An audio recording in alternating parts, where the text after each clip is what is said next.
여러분, 새 아파트는 내 집 마련의 꿈이 이루어진 순간이잖아요. 그런데 몇 억을 들여서 산 새 집 아파트에서 창문이 안 닫히고 벽에 금이 가고 곰팡이가 생긴다면요, 안타깝게도 이런 일은 생각보다 정말 흔합니다. 작년 한 해 동안 전국에서 접수된 하자 보수 건수가 480만 건이나 되는데요, 일부 지역은 하자 건수가 2년 만에 2배로 늘어나기도 했습니다. 근데 진짜 황당한 건 많은 시공사들이 사전 점검에서 전문 대행업체를 입주자와 함께 못 들어오게 막고 있다는 사실이에요. 왜 그럴까요? 전문가들이 하자를 꼼꼼하게 점검하면 수리비용과 시간이 더 들어가기 때문이죠. 심지어 어떤 아파트 단지에서는 입주민들이 전문가를 데려가려고 하자 시공사가 단지 출입 자체를 막아 논란이 된 사례도 있습니다. 하자가 없었다면 이렇게까지 막을 필요가 있었을까요? 하자는 결코 가벼운 문제가 아닙니다. 곰팡이, 결로, 우풍 같은 문제는 건강과 재산에 직접적인 영향을 끼치거든요. 오늘은 신축 아파트 하자 문제를 똑똑하게 해결하는 방법과 이 문제를 근본적으로 해결하기 위해 무엇이 필요한지 함께 알아보겠습니다. 하자 문제의 심각성을 살펴보기 위해 몇 가지의 스매를 볼게요. 첫 번째로 곰팡이 결로입니다. 청주의 한 아파트에서 옷장과 옷까지 곰팡이가 모두 생겼습니다. 입주민들은 건설사에 곧바로 하자를 신고했지만 돌아온 답변은 정말 황당했는데요. 이것은 생활 습관의 문제입니다.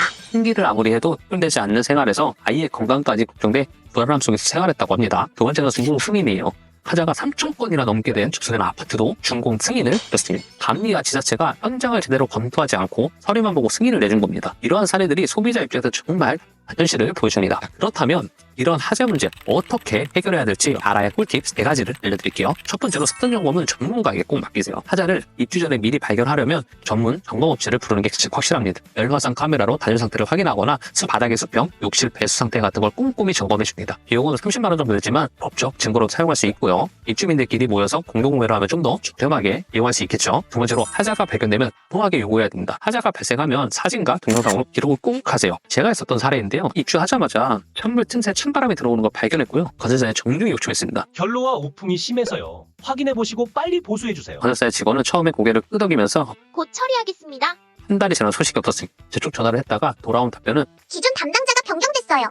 업체 일정이 밀렸어요. 결국 6개월 동안 하자 문제는 해결되지 않고 추가 결로로 창틀이 더 망가졌습니다. 그래서 공사 연결을 해서 큰 소리로 요구하기 시작했습니다. 그랬더니 단 하루 만에 와서 하자를 시공해줬습니다. 이처럼 하자 문제는 단호하게 요구하지 않으면 건설사는 문제를 방치하거나 처리 속도가 느려지는 경우가 대다수. 세 번째로 협력의 힘을 활용하셔야 됩니다. 같은 문제를 겪는 입주민들과 힘을 합치면 건설사도 이 문제를 쉽게 무시하지 못합니다. 실제로 어떤 단지 같은 경우 입주민들 하자가 심각했지만 시공사가 대응하지 않아서 공동 소송을 걸었습니다. 결과는 법원이 시공사에 5억 원 보상 판결을 내렸습니다. 입주민들은 각 5만 원씩만 해서 소액으로 이 문제를 해결할 수가 있었죠. 그럼 부실 시공 문제가 왜 이렇게 자주 발생하는지 업계 내부에서 드러난 문제를 살펴볼게요. 가장 문제로 보는 게 감리의 문제입니다. 한 감리 출신 제보자는 이렇게 말했습니다. 감리는 공정마다 재시공을 요구할 권한은 있지만 뒷돈을 받거나 시공사와의 관계 때문에 그냥 통과시키는 경우가 많다고요. 현장에서 잘못된 걸 알면서 서류만 보고 적합 도장을 찍는 경우가 정말 흔하다고 합니다. 두 번째로 원청 건설사가 하청에 돈을 제대로 주지 않아서 하청 업체에서는 어쩔 수 없이 비용을 줄이는 상황입니다. 예를 들어 최근 3만 개가 필요한데 1만 개만 제공된 적도 있다고 해요. 이렇게 공사가 되면 부족물을 강도로 믿을 수가 없게 되죠. 검단의 한 아파트에 유사한 사례가 되겠죠.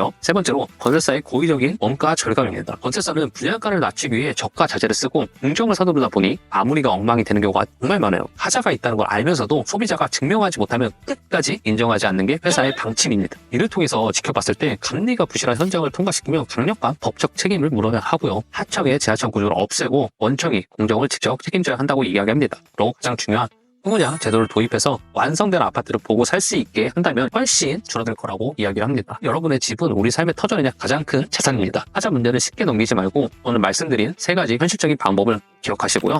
첫 번째는 사전 점검은 전문가에게 맡기고, 두 번째 하자를 발견하면 바로 단호하게 요구를 하고, 세 번째 가장 중요한 입주민들과 협력해서 강력하게 대응을 꼭 하세요. 이렇게 대응한다면 하자 문제를 해결할 수 있을 뿐만 아니라 더 나아가 부실시공 문화를 바꾸는데 힘을 보탤 수 있습니다. 여러분들도 신축 아파트에 입주했다면 하자 문제를 대부분 겪으셨을 거예요. 해결했던 경험이나 꿀팁이 있다면 댓글로 공유해주세요. 더 나아가 부실시공 문화를 바꾸려는 것도 우리의 몫입니다. 현재 정책에 맞서서 국민의 목소리가 모여야 정부와 건설사도 변화합니다. 제가 소비자의 편에서 끝까지 함께 할게요. 입주 꿀팁을 원한다면 아껴드리면서